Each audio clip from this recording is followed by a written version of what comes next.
읽은 에베소서 6장 4절의 말씀을 가지고 내 자녀에게 무엇을 심어야 하는가 라는 말씀의 제목으로 이 시간 우리가 함께 은혜를 나눕니다. 5월이 시작이 되었습니다. 5월은 가정의 달입니다. 우리 교회에서도 5월 한 달을 가정의 달로 지키며 우리 특별히 우리에게 주신 이 가정이 작은 천국이 될 수 있도록 더 가정을 위해서 기도하고 가정의 말씀대로 또 사랑을 심고 그렇게 우리 가정을 이끌어야 될 겁니다. 특별히 오늘 첫 번째 주일은 어린이 주일입니다. 이 어린이 주일을 통해서 우리가 우리 자녀들을 어떻게 양육을 해야 될 것인가, 또 이미 다 성인이 된 다 자라난 자녀들을 키우셨던 우리 어른들은 오늘 말씀을 통해서 지난날 내 삶을 되돌아보고, 비록 내가 지금은 내 자녀를 어릴 때만큼 양육은 못하지만 그럼에도 끊임없는 사랑을 줄 수가 있어요. 부모의 사랑은, 그죠? 부모의 사랑은 부모가 이 땅에서의 삶을 다하기까지 끊임없는 게 부모의 사랑인 것 같아요. 그잖아요. 어린 자녀들을 키운 젊은 엄마만 사랑이 큰 게 아니라 다 커서 가정을 꾸미고 아이를 낳고 가정을 세운 내 자녀를 바라보는 늙은 노년의 엄마는 그 사랑이 더 큰 것 같아. 그죠? 그런 거 아닙니까? 내가 자녀를 향한 내 사랑이 젊었을 때 더 큰 것 같아요? 안 그러면 지금 더 큰 것 같아요? 예, 대답을 안 하시네요. 그러니까 우리가 자녀를 향한 이 마음은, 그죠? 부모의 마음은 아마 죽을 때까지 그 마음을 다 쏟는 게 엄마의 마음이고 아버지의 마음인 것 같아요. 예. 그러면 다 큰 자녀라도 우리는 사랑을 심을 수가 있고 줄 수가 있고요. 하나님의 말씀을 붙들고 한마디 한마디 훈계하고 건면할 수 있어요. 단 우리가 회초리는 못 들지만, 매는 못 들지만 내가 듣든지 아니 듣든지 말할 수 있고 주님의 사랑을 내 자녀를 위해서 기도로 심을 수가 있잖아요. 그래서 여러분 다 자라난 성인이 된 우리 가정에서는 이제 내 자녀 뭐 다 키웠는데 하지 마시고, 오늘 말씀을 통해서 이제 남은 이 자녀의 양육의 2부가 있어요. 오늘 여러분의 인생 다 아직 어린 자녀들은 일부지만 다 이미 자라난 성인이 된 자녀를 키우는 또 양육하는 그런 가정에서는 이제 2부가 되어야 돼요. 2부가. 그럼 어떻게 해야 내가 자녀에게 좋은 결과가 나오도록 양육을 하고 도울 수 있는가? 한번 생각해 볼 수 있기를 바랍니다. 우리 옛말에 자식 농사라는 말이 있어요. 성경에도 심은 대로 거둔다라고 했어요. 갈라디아서 6장 5절에 보니까 사람이 무엇으로 심든지 심은 그대로 거둔다라고 했어요. 자식은요, 자녀는 부모가 씨를 뿌리는 대로 거두는 농사예요. 그래서 내 자녀를 보면 내가 어떤 씨를 뿌렸느냐, 그게 아는 거예요. 그래서 자녀는 부모의 모습을 보고 자라기에 내가 우리 자녀들에게 좋은 모습을 보여줘야 돼요. 여러분, 저도요, 지금 제가 성인이지만 저의 부모님을 지금도 볼 때마다 우리 부모님이 나이가 들어서도, 연세가 드셔도 자식을 위해서 늘 끊임없이 울면서 철야하고 금식하고 기도하는 모습을 지금 보거든요. 지금 보면은 그 모습을 보고 나도 이 다음에 내가 나이가 들어서도 내 자녀들이 다 커서도 내가 내 자녀를 위해서 끊임없이 기도해야 되는구나. 왜? 그게 엄마의 역할이고 그게 아버지의 역할이고 그게 부모의 역할이라는 걸 아니까. 그래서 자녀는 부모의 모습을 보고 자라는 거예요. 그래서 이것은 농사의 법칙과 같습니다. 우리 예를 들어서 자녀의 눈에 비춰지는 부모의 모습이 자녀에게 아무런 영향력을 끼치지 못한다면 열매를 맺을 수가 없습니다. 부모의 모습들이 자녀에게 그대로 나타나기 때문이죠. 그래서 내 자녀들에게 내 모습이 어떻게 비치느냐에 따라서 내 자녀에게 어떤 영향이 간다는 겁니다. 그래서 자녀를 이제 30년 키워놓고 보면 뭐 20년이에요. 뭐 30년 갈 필요 없고, 우리가 성인 기준으로 보면 우리 뭐 19세, 뭐 18세, 만 18세, 만 19세 하는데 적어도 20살. 내가 자녀를 태어나서 20년 동안 키워놓고 그 모습을 보면은, 자녀의 자라난 모습 30년, 40년 모습을 보면 자녀의 지금 현재의 모습이 내가 씨앗을 어떻게 심었느냐의 결과라는 거예요. 중요한 겁니다. 지금 다 성인이 된 내 자녀의 모습 있잖아요. 내 성인이 된 내 자녀의 모습들 보면은 내가 그동안 뿌려놓은 씨앗의 결과예요. 우리 권사님들, 우리 집사님들 자녀들 보면은 지금 뭐 30대, 40대 된 이런 자녀들이 있는데, 제가 그분들 보면은 참 성품이 좋아요. 참 착해요. 정말 부모를 이해할 줄 알아요. 그래서 그런 모습 보면은, 야, 우리 권사님들이, 우리 집사님들이 자녀를 위해서 참 많은 사랑을 심었구나, 그걸 제가 느끼겠더라고요. 여러분, 자녀의 내면에, 자녀의 마음속에는요, 부모의 모습이 결정적입니다. 그래서 자녀의 마음 상태, 심리 상태가 어떤 것은 어떠냐에 따라 이거는 부모의 영향력이에요. 부모의 모습이라는 거예요. 그러면 이제 우리가 부모로서 우리 자녀들에게 무엇을 심을 것인가 하는 것은, 뭘 심든지 간에 그 심은 그것이 내 자녀의 인생에 그대로 나오기 때문이에요. 열매 맺기 때문이에요. 그러면 우리가 자녀를 키우는 대원칙이 있는데, 자녀를 키우는 이 대원칙인 이 자녀 양육의 원칙은 우리가 하나님의 성품에 따라 양육해야 돼요. 하나님의 성품에 따라 내 자녀를 양육해야 됩니다.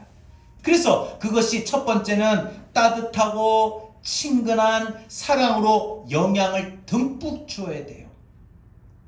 하나님이 나를 사랑하듯이 나도 그 사랑을 가지고 내가 내 자녀에게 사랑을 듬뿍 심어줘야 돼요. 또 두 번째는 엄격하고 일관된 훈육으로 강인하게 훈계하는 것이 되어야 됩니다. 사랑을 그랬다고 해서 마냥 오냐오냐 하면 안 되잖아요. 버르장머리가 없잖아요. 버릇이 없어요. 예의가 없어요. 그러니까 사랑을 심어주면서 동시에는 철두철미하게 원칙론을 가져야 돼요.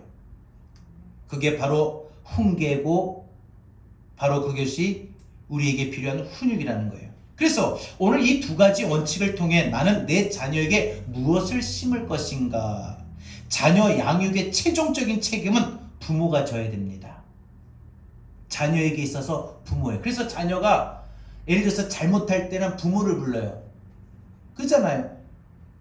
하나님 앞에서 우리 인생이 나중에 주님 앞에 서는 그날에 결산을 해요. 결산할 때 하나님이 결산하는 것 중에 여러 가지가 있을 거예요. 우리 신앙의 생활 어떻게 했느냐, 이 땅에서 사회의 생활 어떻게 했느냐, 가정의 생활 어떻게 했느냐, 자녀는 어떻게 키웠느냐.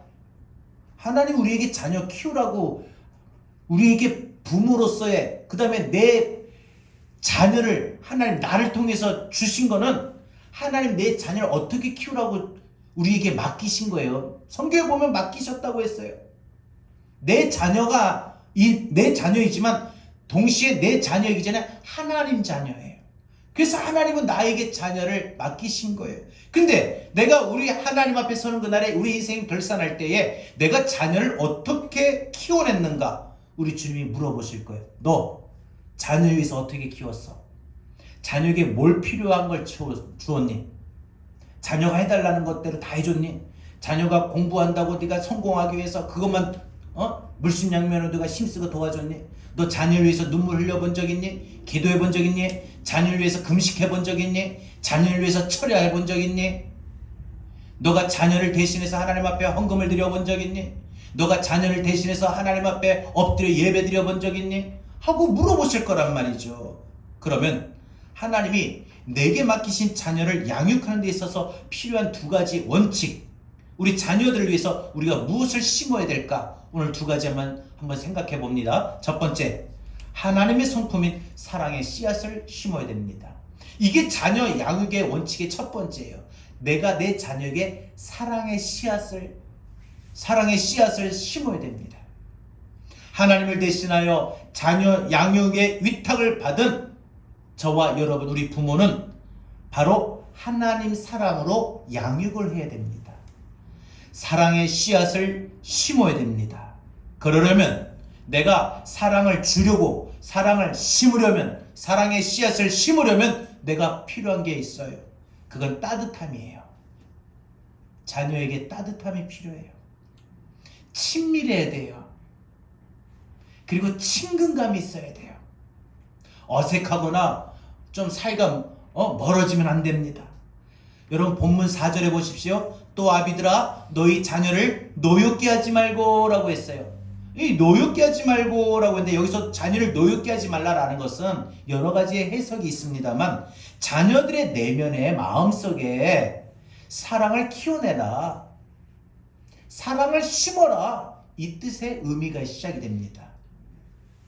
어떤 경우에 우리 자녀들이 노엽게 될까요? 노여할까요? 화가 날까요? 부모가 자기 기분대로, 부모가 자기 화가 났다고, 속상하다고 그 화를 자녀한테 풀어요. 그래서 부모가 자기 혈기대로 막, 또 부모가 자기 습관대로,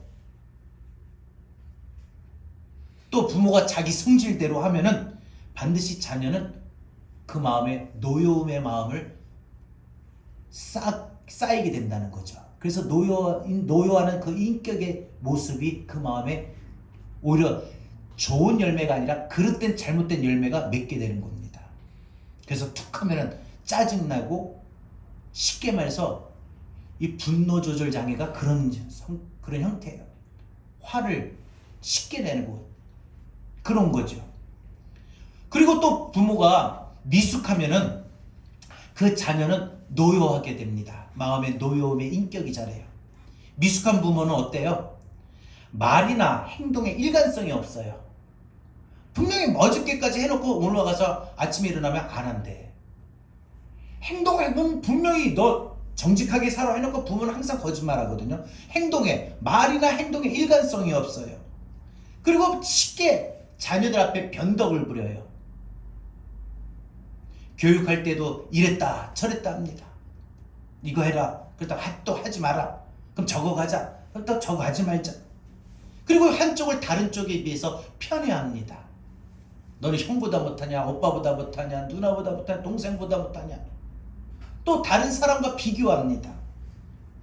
그래서 노엽게 한다라고 하는 이 말은 자녀의 마음을 환하게, 누구하고 비교해보세요. 하다못해 동생하고도 비교해보고 오빠하고도 비교해보세요. 친구들하고도 비교해보세요. 좀 속상해요. 그래서 자녀의 마음을 환하게, 성질나게, 상처받게, 때로는 이거 뭐가 맞나? 혼란스럽게 이렇게 한다는 것이 자녀의 마음을 노엽게 한다는 거예요. 왜 자녀를 노엽게 하지 말라고 했느냐? 특히 왜 성경에 보면 아비된 자들에게라고 했나요? 따뜻함, 친밀함, 친근감, 껴안아줌, 용납해줌, 이런 것들이 자녀의 마음속에 자리 잡기 위해서는 부모의 역할이 중요하다는 것을 표현한 아비들이에요. 그런데 또 이거는 두 가지 의미를 볼 수 있어요. 하나는 쉽게 말해서 문자적으로 그냥 아비들, 아버지들에게. 또 하나는 이 아비들이라고 하는 것은 더 넓은 의미로 부모를 말하는 겁니다.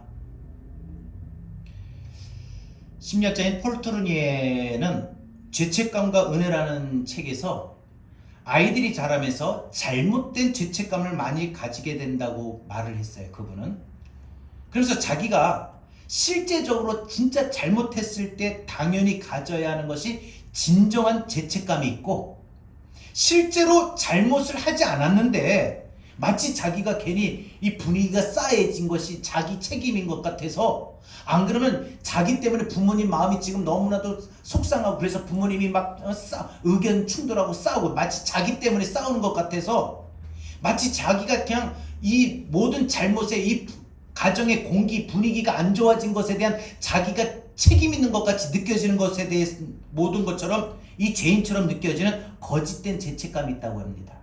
그러니까 자기가 진짜 잘못해서 실제적으로 잘못한 바로 진정한 죄책감이 있고, 하나는 진짜 자기 잘못한 게 없는데 마치 자기가 원인을 제공하고 자기 책임 때문에 느껴지는 이런 거짓된 죄책감이 있다는 거예요.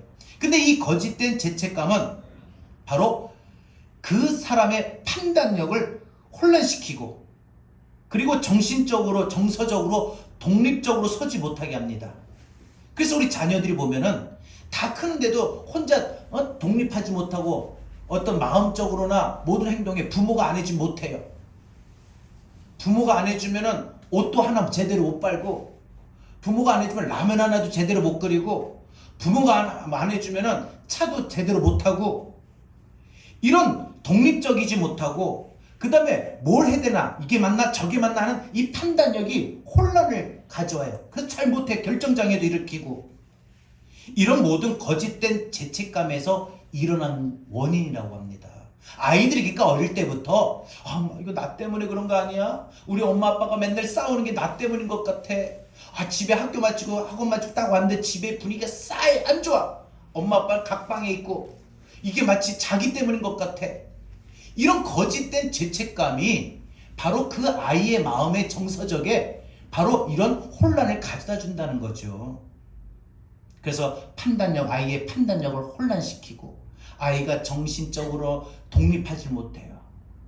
늘 부모 의존하면 삽니다. 이런 거짓된 죄책감은 대부분 어릴 때 집안에서 일어난다고 합니다. 누가 이 자녀에게 거짓된 죄책감을 불어넣었는가? 그것은 바로 그 아이의 부모예요. 우리예요. 자녀들이 싸울 때 그러잖아요. 집에서 우리 애들끼리 싸우면 뭐라 그래요? 너는 언니가 돼가지고 그거 하나 못해? 양보 못해? 넌 오빠가 돼가지고 그거 하나 양보 못하냐? 넌 동생이 돼가지고 오빠한테 언니한테 그렇게 대들고 까불어? 언제 철들래? 그러면 대체적으로 보면 어린애들은 괜찮은데 큰애들이 문제예요. 형은, 오빠는, 언니는 그 마음에 거짓된 죄책감을 갖게 된다는 거예요. 그리고 또 부모들이 스스로 집안 분위기를 어둡게 하고 싸늘하게 만들어 놓으면은 자녀들이 모를 것 같아요? 기가 막히게 알아요. 집에 왔는데 공기가 달라요. 쉽게 표현하면은 공기가 다르다. 그러면 그냥 분위기 싸우면은 엄마, 아빠 하고 막 말도 하는데, 그러면 아예 자기 방으로 들어가요. 그러면서 혼자 숨을 죽이죠. 집안 공기가 심상치 않네. 그러면 어린 자녀일수록요, 특히 아이들이 민감할 때일수록 나 때문이 아닐까? 집안 이 분위기 공기가 안 좋은 게 나 때문이 아닐까? 그런 두려움과 혼란이 생긴다는 거죠. 그러면 나 때문에 엄마 아빠가 싸우는구나. 이 거짓된 죄책감이 그 마음속에 쌓이게 된다는 거예요. 조금씩.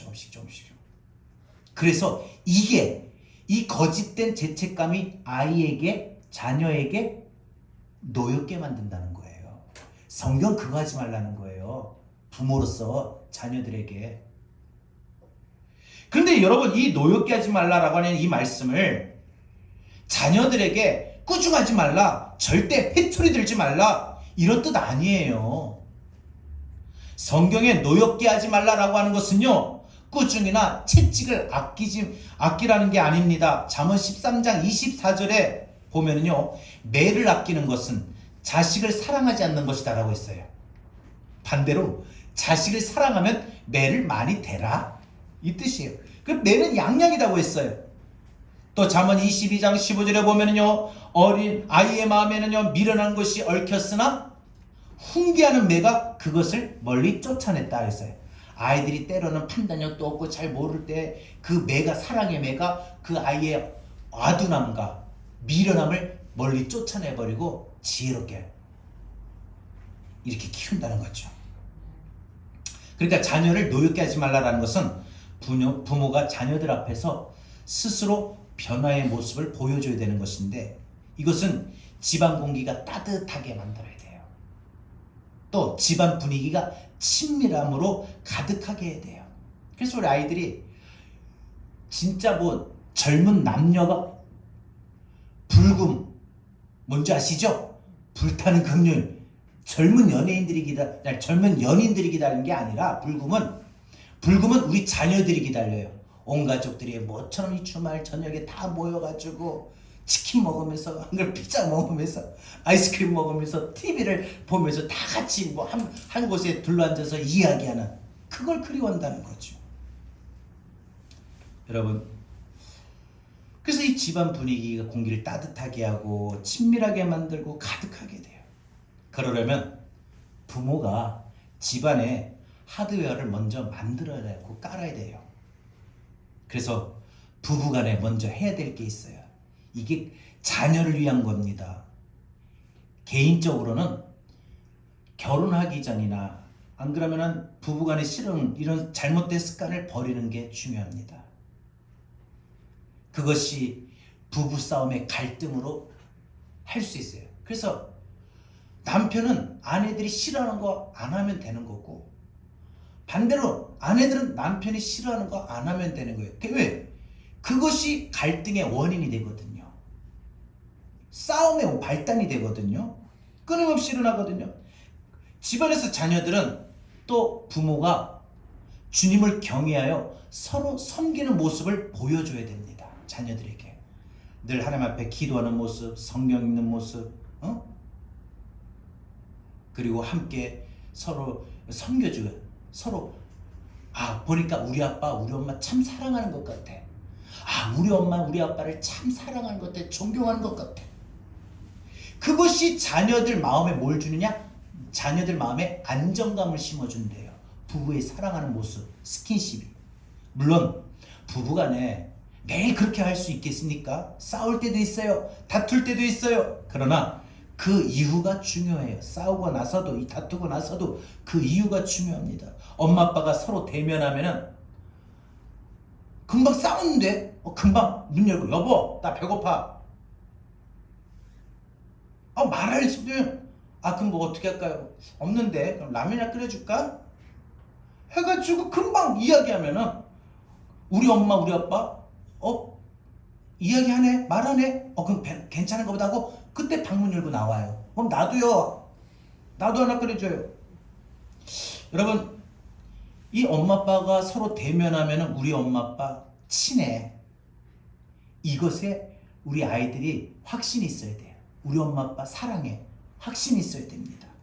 그래서 그 부부가 가정에서 어떤 모습으로 사는가 하는 것은 그 집에 그 자녀들의 얼굴의 표정이라고 합니다. 우리 아이들이 표정이 밝으면 부모가 어떻게 살고 있는가를 보여주는 거고, 자녀의 표정이 어두우면 그 부모가 또 어떻게 살고 있는가를 볼 수 있는 거라고 합니다. 아이들은 엄마가 아빠를 대할 때 따뜻함과 친밀함이 있는가를 봅니다. 엄마가 아빠를 높이고 존중하고 지지하는 모습을 보여주면, 그리고 자녀들 앞에서 아빠를 높이 세워주면 자녀는 그것을 보고 배웁니다. 엄마 아빠가 아주 친하게 지내는 이 모습이 보여지면 아이들은 최고의 안정감을 갖게 된다고 합니다. 자, 그러면 한번 물어볼게요. 여러분, 어린 자녀는 그렇다 치지만 다 큰 자녀는, 그래서 다 우리 장윤 집사님, 박정희 집사님처럼 저 연세가 드셔가지고 이제 자녀들도 40대 되고 이런 자녀들 있는 데서 부모가 사랑하는 모습을 보여주면 이게 어떤 효과가 나타날까요? 우리 아버지 우리 어머니 아직도 저렇게 두 분이 사랑하시네 하고 그 마음에 어릴 때 정서적인 마음은요, 자, 이게 중요합니다. 목사님 애들 보는데 징그럽게 젊을 때도 알고 벌써 지금 이제 뭐 다 죽어가는 나이, 이제 꼬부라지는 나이인데 70이 넘었는데요, 80이 다 돼가는데 징그러. 이러지 마시고요, 이걸 알아야 돼요. 사람의 마음엔요, 어릴 때의 그 집이 있어요. 정서의 집이 있어요. 여러분, 이 어릴 때에 그 품어놓았던 이 집의 영향이 그 마음에 성인이 돼서도 있다는 거예요. 그럼 그게 무슨 말이냐면은 다 큰 성인이 되어도 그 부모 속에 보이는 모습이 어릴 때 봤던 모습에 익숙해지면 그 마음이 그냥 좋은 거예요. 저도요. 저희 아버지 어머니가 항상 어디를 가시면 우리 아버지가 우리 어머니 꼭 손을 붙잡아요. 안 그러면 팔을 붙잡아요. 항상 가방 들어주고. 그러면은 그냥 지금도 그 모습이 안정감이 돼요. 왜? 그럼 저도 그렇게 하고 있고요. 또 제가 없으면 우리 아들한테 요한이한테 엄마 부탁해 하면 또 우리 아들이 또 그렇게 하고 있어요. 이게 우리 마음속에 계속 쌓이는 영향이에요. 어릴 때만 있는 게 아니에요. 그렇기 때문에 이 자녀들에게 있어서 이것이 얼마나 그 마음에 그냥 안정감을 심어주는지 우리는 알아야 됩니다. 그래서 서로 이 아이들 마음속에 안정감이 심어지면은 아이들은 노여움이 없이 자연스럽고 여유있고 활발하게 생기가 돌게 된다는 거죠. 그러니까 최고의 자녀의 양육 비결은 따뜻한 엄마 아빠의 모습입니다. 부부가 서로 따뜻하고 친밀하게 되는 거. 부부가 친밀해야 돼요. 떨어지지 말고 멀리 떨어지지 말고 뭘 해도 가까이 붙어서 친밀하게. 이 자녀를 노엽게 하지 말라. 이것은 따뜻한 포옹을 말합니다. 아이들은 친밀감을 몸으로 배워요. 아이들한테도 사랑해 하고 말로만 사랑해 하지 말고 안아줘요. 어릴 땐 되는데 다 커서는 어떻게 해요? 다 커서도 안아주셔도 돼요. 어떻습니까? 자, 내 자녀는 그죠? 지금 다 큰 자녀가 안아줘요? 안아주세요? 네, 맞아요. 안아주고 아유 잘했다. 아유 뭐 예전에는 자녀의 이름을 불렀겠지만 이제 내 자녀가 커서 가정을 꾸미고 아이를 하면 아유 누구누구 아빠 아유 잘했다 애썼다 아유 등 한번 두들겨주고 그죠? 하시잖아요. 그게 그 자녀의 내면에 엄마에게 향한 아빠에게 향한 부모에게 향한 그 마음에 가정의 안정감을 심어줘요. 그래서 그 모습이 또 내 자녀들에게 영향을 끼치는 거예요. 여러분 쉬운 표현을 쓸 때 대물림이라고 하는데 여러분 이 죄에 이런 모든 죄에도 대물림이 있지만 이 선한 영향력과 같은 이런 좋은 이미지에도 대물림이 있어요. 그런 모습이 내 자녀가 또 그렇게 날 따라하고 있는 거예요. 그래서 여러분 보면요. 딸은 엄마를 따라하고 아들은 아빠를 따라한다고 했어요. 그 아이들은 이 집안에서 따뜻함을 느껴야 됩니다. 집이 썰렁하고 집안의 분위기가 안 좋으면 아이들의 마음이 차가워집니다. 어두워집니다. 눈치를 보고 자존감이 떨어집니다. 아이들은 집에서 많이 웃을 수 있어야 됩니다. 아이들은 어릴 때일수록 많이 웃어야 돼요. 어떻게 해서든지 웃기세요. 부모님은 여러분 오늘 우리 부모님 우리는 오늘부터 집에 가서 우리 자녀들 많이 어떻게 해서든지 웃기세요. 저도 오늘 책을 보면서 한번 설교 준비하면서 내 자녀를 어떻게 웃길까? 한계가 있는 게 어떤 TV 코미디 프로 보면서 같이 하하하 웃는 것도 어쩌다 보고 안 되겠다. 안 웃으면 발이라도 간지러뜨려야 되겠다. 이런 생각도 해보게 됩니다. 그러니까 어떻게 해서든지 이 자녀들은 집안에서 많이 까르르하고 웃어야 됩니다. 깔깔거리고 웃는 시간. 아이들은 그 기억 속에서 세상을 배우게 되고요. 그 기분의 감정 속에서 정서적인 감정이 좋은 토양이 많이 만들어진다고 합니다. 오늘 어린이주일 우리 아이들에게 줄 최고의 선물이 뭐냐? 오늘 우리 주일학교에 선물을 했지만은 최고의 선물은 아이들 마음의 내면의 노여움이 아닌 친밀감, 따뜻함, 용납이 풍성하도록 사랑의 씨앗을 심어주는 게 최고의 선물이에요. 오늘 예배 마치고요. 그러면 우리 어른들은 우리 아이들한테 아유 사랑해 이거 한번 해줘요. 여러분 이게 최고의 선물이에요. 또 부모들은 집에 가서 우리 권사님들도 집사님들도 다 컸지만 엉덩이 한번 딱 때려주면서 등 한번 때리면서 막 속이 터지는 일이 혹 있다 할지라도 가가지고 아유 아유, 지금까지 잤어? 아유, 잘 잤어. 그리고 속을 썩여도 아유, 괜찮아. 아직 나 속 멀쩡해. 여러분, 우리 자녀를 오늘 어린이주일이니까 아직 어린 자녀든 다 큰 자녀든 간에, 그죠? 오늘 사랑의 씨앗을 오늘 한 번은 심어보기를 합시다. 아멘. 예, 그게 부모의 역할이에요. 사랑의 씨앗을 오늘 한 번 듬뿍 심어주길 바랍니다. 그래서 오늘 더 유난히 많이 안아주시고 뽀뽀도 해주시고. 가끔 가다 우리 저희 집 이야기를 해서 좀 그러던데, 우리 예은이가 가끔 가다가 저희가 이렇게 뭐 누워있거나 앉아있거나 하면 꼭 가운데 끼어들어와요. 그래가지고 그러면 한쪽엔 아빠가 한쪽엔 엄마가 양쪽 볼에서 뽀뽀하면 우리 애가 얼마나 행복해하는지 코를 벌렁벌렁, 콧구멍을 벌렁벌렁 거리면서 막 좋아해요. 되게. 이게 바로 아이들에게 최고의 사랑을 심어주는 거고, 그 내면에 안정감을 심어주는 거예요. 사랑의 씨앗.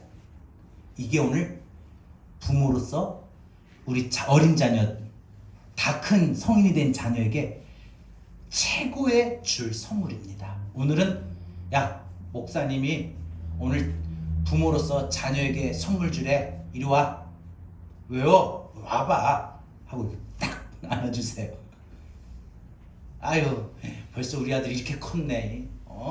아유, 이제 앉지도 못하겠네. 하고 해주세요. 마지막 두 번째, 우리가 하나님께서 우리에게 자녀를 이렇게 양육하라고 말씀하셨어요. 대원칙이 있죠. 무엇을 심어야 되느냐? 두 번째, 하나님의 훈육의 방법인 말씀의 가르침을 심어야 됩니다. 첫 번째가 사랑의 씨앗이라면 두 번째는 말씀의 가르침을 심어야 돼요. 부모는 자녀에게 항상 일관됨이, 엄격함이 때로는 훈육으로 심어줘야 돼요. 항상 너무 잘못했는데도 부모가 웃으면서 혼내다가도 웃고 맨날 웃으면서 하면 일관성이 없으면 안 되죠. 때로는 엄격하게. 따뜻함과 엄격함은 정반대의 성질이에요. 그리고 정반대의 말이지요. 그런데 둘 다 자녀를 키우는 데 있어서 필요한 것들이에요. 어느 하나만 있어서도 안 돼요. 사랑과 엄격함은 다 공존해야 됩니다. 자녀를 양육할 때 부모는 4절 후반절에 뭐라고 했어요? 오직 주의 교훈과 훈계로 양육하라 라고 했습니다. 주의 훈련과 주님의 훈계로 길러야 됩니다. 여러분, 자녀 양육에는 반드시 원칙이 있고, 그 원칙과 룰을 깨트릴 때는 벌이 있어야 된다는 거예요. 그래서 자녀에게 너 주일날 왜 빠졌어? 너 왜 기도 안 했어? 할 때는 자녀에게 엄격한 룰을 적용해야 돼요. 빠져도 그냥 그런가 보다 하면 안 되는 거예요. 너 엄마하고 아빠한테 일어나면 아침에 뭐라고 하기로 했어? 안녕히 주무셨어요. 인사하기로 했는데 왜 인사도 안 해? 너 오늘 아침 먹고 가지 마. 뭐 이렇게 아침은 좀 심한가요? 어쨌든 그런 어떤 분명한 상과 벌이 이 원칙에 적용을 시켜야 돼요. 그래야지 이것이 어릴 때부터 그거를 배워요. 그래서 어릴 때 아침 눈 뜨면 항상 아빠 엄마한테 인사를 해요. 여러분, 이것이 말한 아까 자녀 양육에서 말하는 친밀함, 따뜻함, 친근감. 여러분, 이 첫 번째 원리가 전제가 되어야만 효과가 있는 거예요. 근데 따뜻하게 하진 않고 사랑하진 않고 무조건 엄격하게만 하면 안 돼요. 우리 예전에 아버지의 아버지, 할아버지 때들은 이런 친밀감, 따뜻함은 없이 무조건 엄하기만 했어요. 그래서 아이들이 아버지를 무서워하고 멀리했어요. 근데 여러분, 분명히 알아야 될 것은 이 엄격함에는 어떤 전제 조건이 있어야 되느냐? 따뜻함, 사랑, 용납. 그래서 아이를 분명히 잘못할 때는 훈계하는 게 좋은데, 훈계하는 게 중요한데, 그 훈계보다 더 중요한 게 뭐냐? 마무리를 잘해야 돼. 이리 와 하고 안아주고, 그 따뜻하게 마무리를 하는 게 아이들의 정서에 상처받지 않는 그런 부분이 되는 거죠. 만약에 해초를 들어도 어릴 때까지, 여러분, 어릴 때는요, 아끼지 마십시오. 제가 보니까 적정선이 초등학교, 이제 중학교까지는 좀 그렇고 초등학교 6학년 때까지는 매를 많이 댈수록 좋은 것 같아요. 그런데 이게 좀 오해를 하시면 안 되는데 사랑의 매입니다. 사랑의 매. 잘못할 때 안 되면 제일 좋죠. 근데 그 이후로 가서는요 안 돼요. 사춘기 반항이 초등학교 5, 6학년 정도 반항이 시작이 된다면 그때 받았던 그 노여움이 그 사춘기 때 분출시켜 버려요. 그래서 사춘기 전에 스탠바이 할 때에 이 아버지한테 맞았던 기억이, 엄마한테 집에서 쫓겨났던 기억이, 이게 사춘기 직전에 쌓아두었다가 사춘기 때 빵! 분노, 그걸 분출시킨다고 합니다. 쌓인 게, 마음속에 쌓여진 게 그때 확 나온다고 합니다. 그러니까 아이들이 왜 이렇게 말을 안 듣지? 그때 여러분 이미 늦은 거예요. 아이가 부모에게 반항할 힘이 전혀 없는 어릴 때, 그때 부모는 절대 권력을 가지고 훈육을 해야 됩니다. 언제 꾸중과 해초리를 벌을 받게 되는가, 이것이 아이들에게 인식이 명확해야 됩니다. 내가 이거 잘못하면 혼난다, 이거 잘못하면 난 매 맞는다. 여러분 잠언 22장 6절, 마땅히 행할 길을 아이에게 가르치라. 마땅히 행할 길을 아이에게 가르치라. 이것을 엄격한 트레이닝, 무섭게 훈련시키라는 거예요. 이거 안 했으니까 뭐 절대 안 돼. 하다가도 벌을 주다가도 뭐 마음이 아프니까, 마음이 흔들리니까 됐어, 그러면 일로 와 하고 끝내버려요. 그렇게 하는 게 아니라 엄격하게 훈련이 돼야 된다는 거예요. 잘못한 거는. 그러면 늙어서도 그것을 떠나지 않는다라고 했어요. 어떻게 훈련시키는가? 바로 이 공정함과 일관됨이 필요하다는 거예요. 훈육은 그래서 공정하게 일관되게 해야 효과가 있습니다. 다시 말해서 아이가 나는 어떤 경우에 우리 엄마한테 혼나는가를, 그 경우를 알 수 있고 예측이 가능해야 된다는 거예요. 어릴 때 엄마의 기분에 따라 똑같은 일에도 혼날 때 있고 그냥 넘어갈 때도 있게 하면 안 된다는 거예요. 어떤 날은 보니까 혼날 상황인데 엄마 기분이 좋아, 괜찮네, 이러면 안 된다는 거예요. 좀 쉬운 표현을 쓰면 땡깡을 부린다고 하죠. 그냥 고집을 부린다든지. 계속 울면은 우리 요즘 엄마들이 저주입니다. 저주입니다. 그래서 잘못해서 아기 때 보면, 아기 때도 알아요. 맴매 하고 딱 맴매하라면 사정없이 애들이 어떻게 해요? 와 울어요. 그럼 애들이 어떻게 해요? 울다 보면 뭐예요? 토해요. 왜 하고 막 토합니다. 그럼 애기가 토하니까 어떻게 해요? 엄마가 혼내다가도 당황스러워합니다. 근데 그러면 어떻게 해요? 매를 오히려 내놓고 막 애를 또 달래요. 분명히 혼냈는데, 혼내가지고 애가 울다가 토했는데, 그게 토한다고 해가지고 부모 마음이 뜨고 그래가지고 매를 내려놓고 또 애를 달래요. 애한테 져요. 그렇게 타협하면 안 된다는 거예요. 애기가 토했다든지 아이가 통했다든지, 그래서 상황을, 그 혼내는 상황, 훈육하는 상황, 벌을 내리는 상황을 종결해버리면 아이는 거기서 놀라운 깨달음을 얻게 됩니다. 아이가 똑똑해요. 부모를 다루는 장기술이 늘어납니다. 여러분 자녀 양육에서 여러분 부모가 어려운 것 중에 안대, 이 안대가 있습니다. 아이들이 이걸 알아야 합니다. 우리 집은 뭐가 안 돼? 우리 집은 저녁 9시 무조건 들어와야 돼. 우리 집은 외박이 안 돼. 우리 집은 12시가 통행 금지야. 우리 집엔 술이 안 돼. 우리 집엔 뭐가 안 돼. 하고 여러분 분명히 안 돼. 이 원칙이 있어야 됩니다. 그게 왜 안 되는가? 그 이유와 원칙이 분명할수록 좋습니다. 그 이유가 아이들이 이해할 만한 이유가 되어야 됩니다. 너 엄마 왜 딴 애들은 다 12시고 뭐 밤새서도 놀고 막 요즘 젊은이들 보세요. 요즘 코로나 때문에 좀 그런 게 없어서 그렇지만 새벽 2, 3시는 기본으로 해서 들어옵니다. 집에 한번 나가면. 그러면은 그냥 부모는요 자녀가 들어오는지 마는지도 이해가 안 되죠. 분명한 기준이 있어야 되죠. 너 우리 집은 뭐라고 그랬어? 언제까지 들어와? 12시, 11시, 10시. 이런 분명한 이유가 있어야 됩니다. 근데 여러분, 그 이유가 엄마는 분명히 안 된다고 하는데 아빠는 그래? 할 수 없지. 그럼 그렇게 해. 이러면 또 곤란합니다. 엄마가 노 했는데 아빠가 그걸 예스 하면은 아이는 양쪽의 틈을 노리는 잔머리가 또 기술이 늘어나게 됩니다. 예를 들어서 자녀가 아빠 나 오늘 친구 집에서 자도 돼? 그러니까 물어봐요. 그러니까 아빠 뭐라 그래? 그래? 엄마가 뭐라는데? 엄마가 안 된대요.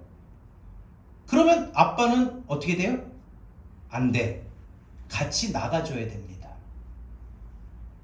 엄마가 아이를 회초리로 혼내고 있는데 아빠가 여보 이제 그만해. 그만 좀 때려. 아이 보는 앞에서 이렇게 말하면 이렇게 훈육을 끝내고 종료시키면 안 된다는 거예요.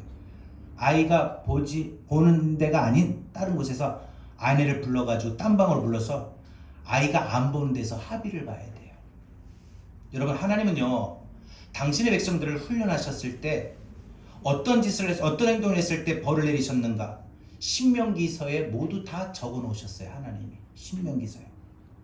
그럼에도 잘못을 범했을 때 하나님은 여러 번 선지자를 보내서 경고하셨죠. 이렇게 하면 혼난다. 이렇게 하면 하나님 징계하신다. 하나님 자녀 양육에는 항상 일관되고 공정한 원칙이 있었다는 걸 우리는 압니다. 그러니까 잠언 3장에 보면은요, 내 아들아 여호와의 징계를 경히 여기지 말라. 하나님의 말씀을 가볍게 여기지 말라라고 하셨어요. 이처럼 부모는 자녀를 반드시 하나님의 말씀으로 훈육해야 됩니다. 여러분, 혼내도 그래서 그 기준이 뭐가 돼야 되냐? 말씀이에요. 그래서 아이들한테도 상벌을 할 때 기준이 뭐냐? 성경에 있는 말씀이에요. 너 이거 말씀대로 했는데 잘했다, 이쁘다 하고 더 주는 거고.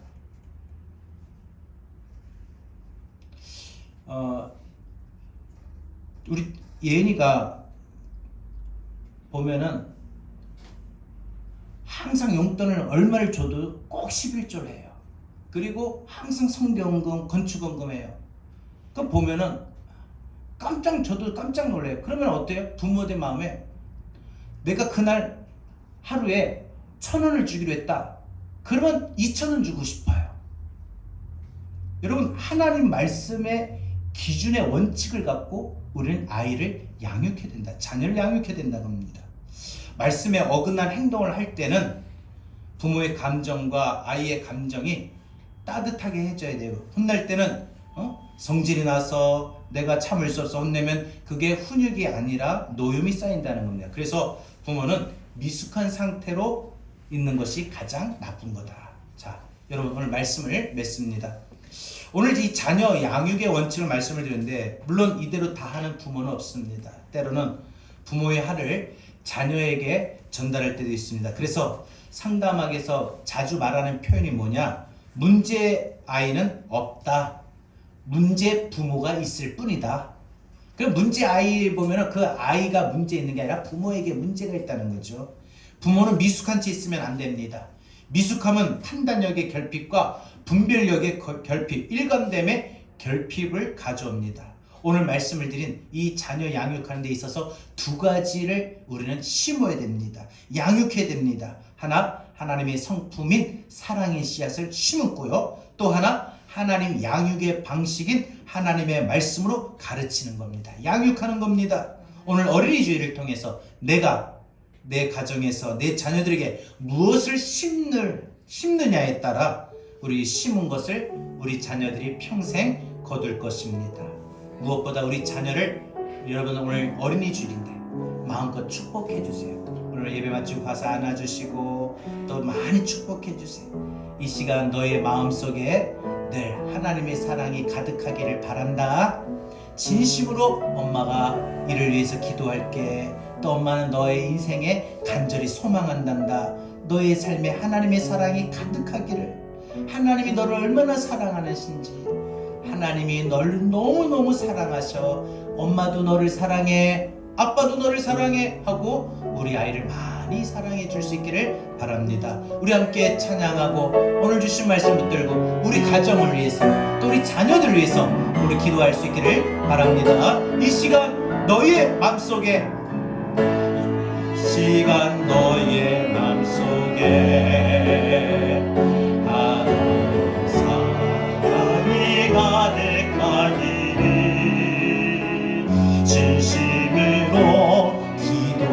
여러분 자녀에게 하나님의 사랑이 늘 가득하도록 진심으로 기도하세요. 하나님 우리 자녀에게 하나님 사랑이 가득하기를 원합니다. 늘 기도하는 엄마 되세요. 하나님은 너를 사랑해 얼마나 너를 사랑하시는지 너를 위해 저 별을 만들고 세상을 만들고 아들을 보냈네.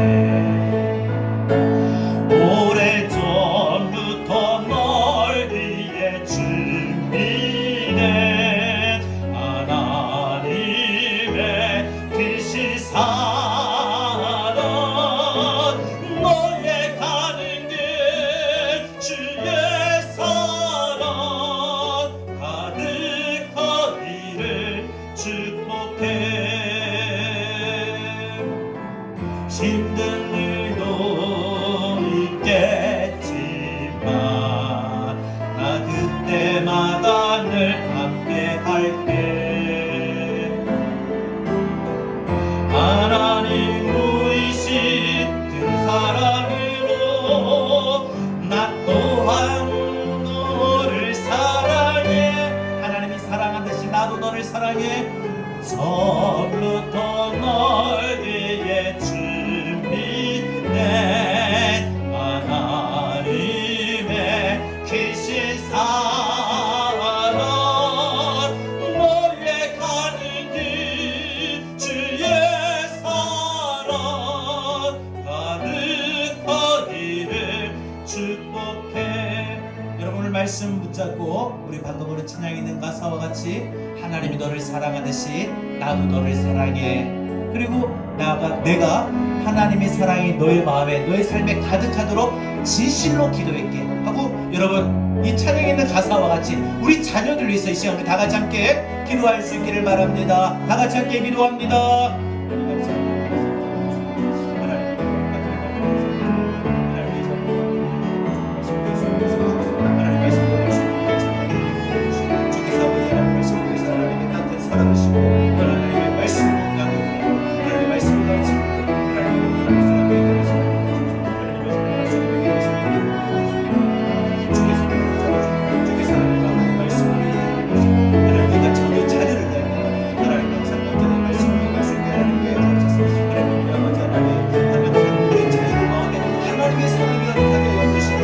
아직까지 어린 자녀랄지라도 또 다 큰 성인이 된 자녀랄지라도 하나님 우리들 자녀들 마음속에 하나님의 사랑이 늘 가득하게 하여 주옵소서. 하나님의 사랑이 우리 자녀의 모든 성품과 또한 발걸음과 생각과 언행의 모든 것을 하나님께 우리 안에 주시는 믿음의 삶이 되게 하여 주시고 우리를 역사해 주시고 우리 자녀들을 주님 앞에 기도할 때 하나님 오래전부터 준비하셨던 하나님의 준비된 사랑의 뜻이 모든 것들 하나님 그리고 있으면서 하나님 우리 자녀들을 모든 것들이 하나님의 은혜와 사랑으로 선택할 수 있는 우리가 이제 하나님들 자녀에게 하나님 사랑하고 늘 인생을 할 수 있는 그런 부모가 되게 하여 주시옵소서. 그래서 하나님 주님 앞에서 너그러네 우리의 자녀를 위하여 하나님 어떻게 하나님을 양육했는지 어떻게 우리가 하나님 말씀을 키웠는지 하나님 우리에게 보면서 그런 앞에 정말 신실하게 맡겨주신 모든 일들을 정말로 할 수 있는 그런 부모의 역할이 되게 하나님과 하여 주옵소서. 주께서 우리 잡아주시게 되시며 하나님의 말씀을 믿게 되게 주님 도와주시옵소서. 우리 자녀를 위하여 하나님 우리 자녀들 마음에 하나님의 사랑이 원하는 원합니다. 주여 하나님을 위해서 말씀을 잡고 우리가 하나님의 사랑을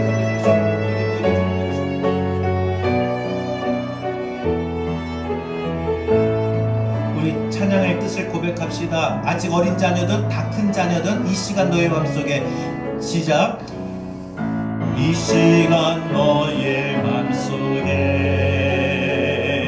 하나님 사랑이 가득하니 진심으로 기도해 진심으로 기도해 간절히 소망해 하나님 사랑하리니 하나님은 너를 사랑해 얼마나 너를 사랑하시는지 너를 위해 저 별을 만들고 세상을 만들고 아들을 보냈네 오래전부터 널 위해 준비된 하나님의 크신 사랑 너의 가는 길 주의 사랑 가득하기를 축복해 힘든 일도 있겠지만 나 그때마다 늘 함께 할게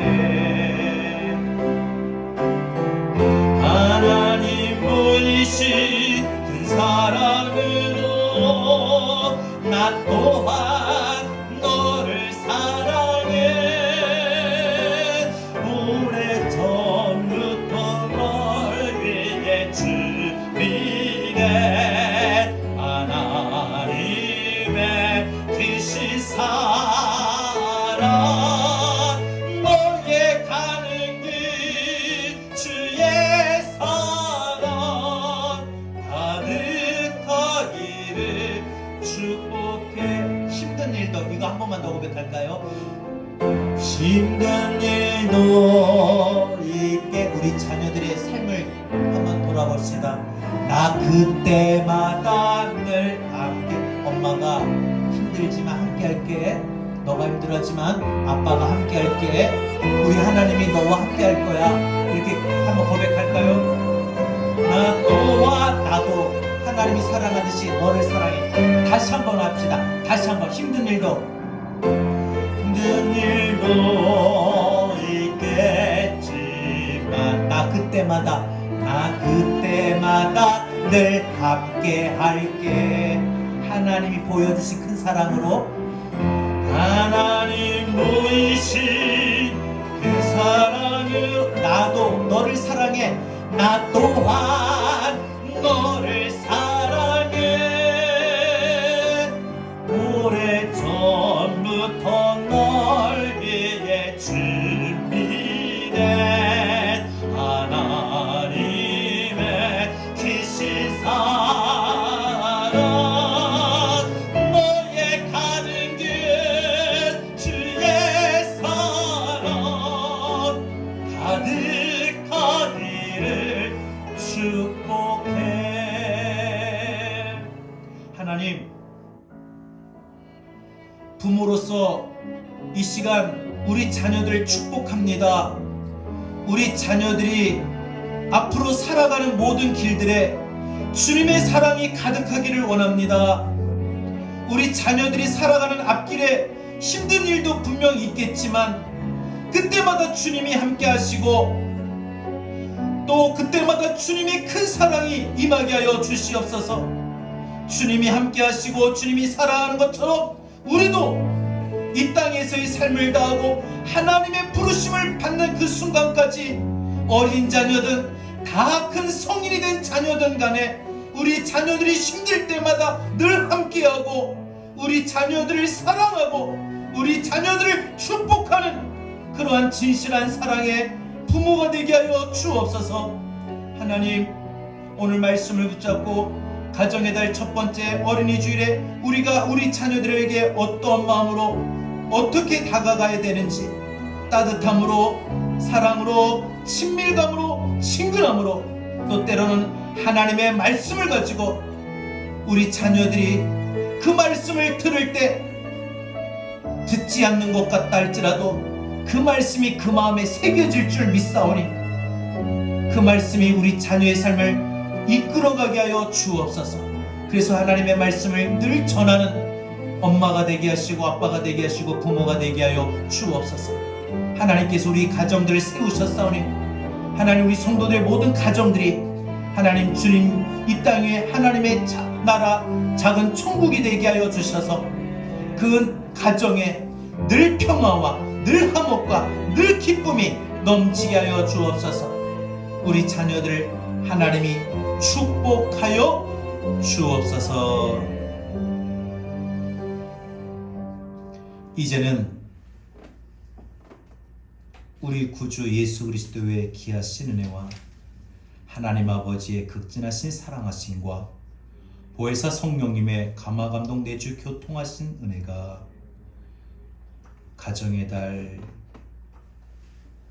어린이 주일을 맞이하는 오늘 주일 주님 앞에 나와 주의 말씀 붙들고 우리의 자녀들, 어린 자녀, 성인이 된 다 큰 자녀, 그 자녀에게 주의 사랑으로 또한 하나님의 말씀으로 우리 자녀들을 심고 대하겠다고, 그래서 부모의 역할을 다하겠노라고 다짐하는 우리 사랑하는 성도들 머리 위에, 성도들의 각 가정 위에 주의 핏값으로 세우신 우리 교회와 더 나아가 한국 교회와 우리나라 우리 민족 위에 전 세계 열방 위에 이제로부터 영원토록 함께 있을지어다.